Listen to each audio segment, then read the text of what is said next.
What's up?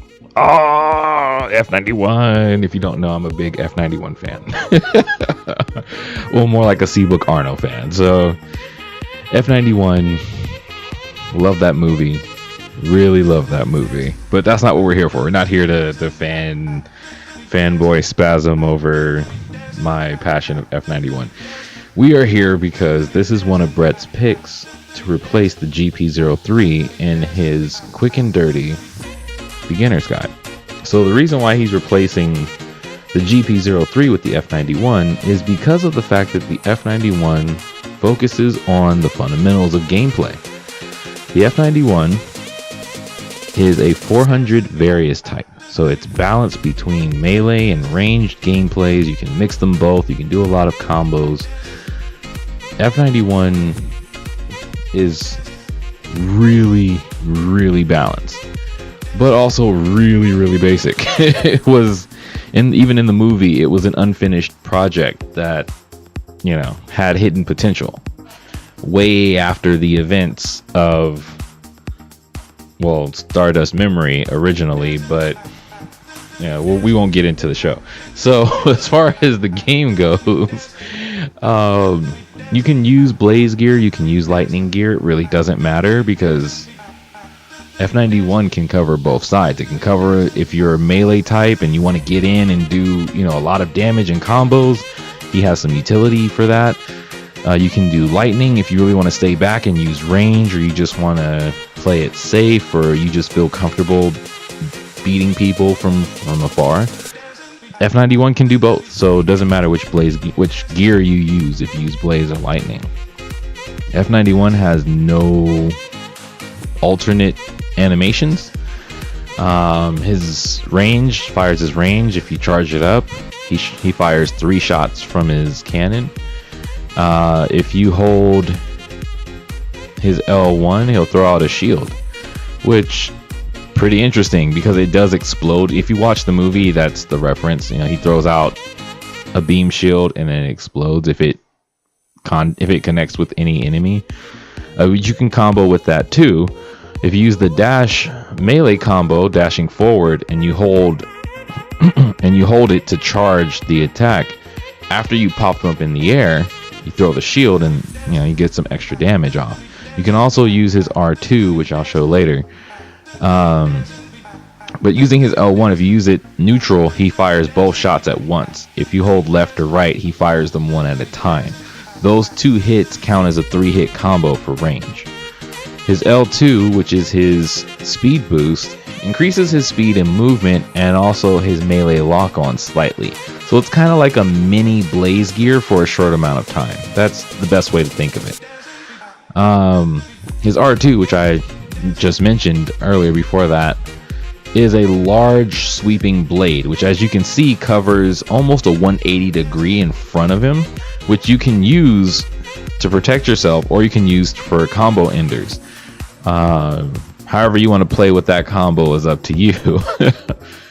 F91 doesn't get any bonus combinations or damage when you're using either gear. It's just a speed boost all around, and depending on which one you use, he either gets range lock on or melee lock on bonuses. If you use lightning with his speed augmentation, you do get a little bit of both, or you can double up on blaze gear and, you know, really lock on, but there's not too much of a bonus there. His burst, as you noticed just now, doesn't have a lock on animation, so it's not like once you do it and you land that first hit, they're stuck in that burst animation until he finishes. They can actually avoid it, which is kind of the bad thing with F91. His burst isn't reliable, so I don't advise using it. I mean, if you get the chance and opportunity and they can't escape, once they're hit, if they can't move, then yeah, go for it. Like after they've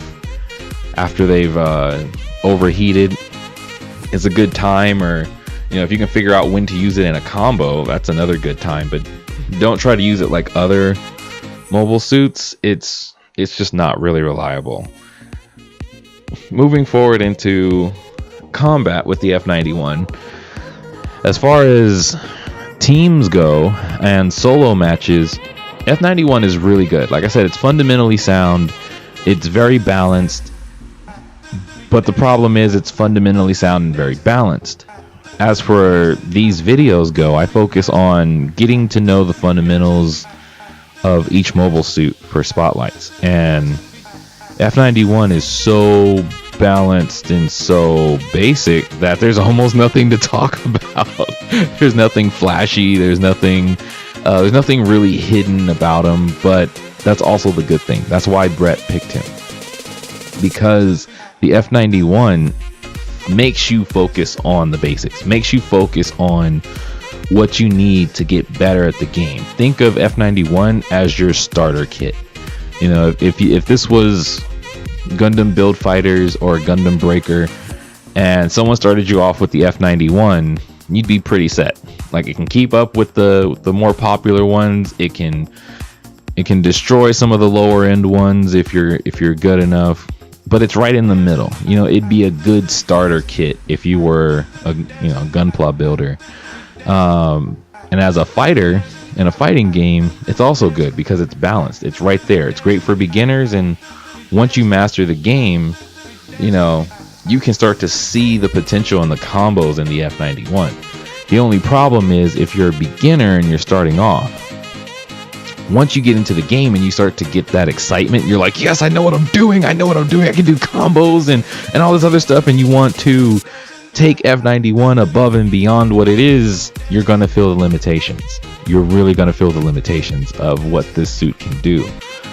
Going back to, in the movie, it was an unfinished Gundam. It was a project that ended. So that reflects its gameplay. You're going to feel that ceiling. You're going to be ramming that ceiling over and over and over once you get into F91, and that's going to make you branch out and play other mobile suits. But, you know, hey, that's what I'm here for. It's to show you what else is out there. But yeah, that's pretty much it for the F91. As far as solo and team play goes, it's a great partner for anyone. It can play both roles. It can play every role. It can play whatever your partner needs you to do, or it can be that main assault. You can lead the team, or you can support the team solo. You're a nightmare depending on who you're playing because you're so versatile, but it's up to you and how you play F91 that makes it either shine or sink. So leave a like if you like the video and this helped you. Next, we're going to cover the other replacement for Brett's GP03. I'll let you find out what that is, or if you remember, I already said it in GP03 video. So I will see you guys later. If you have any combos or comments or anything that veterans, because I get a lot of messages from veterans, if there's anything you would like to share for other beginners, other new players, like combos or damage numbers or anything like that, put them in the comments below. People do read those comments. As for me, I'm going to get to this next video, and I will see you guys later. See you on the battlefield. Peace.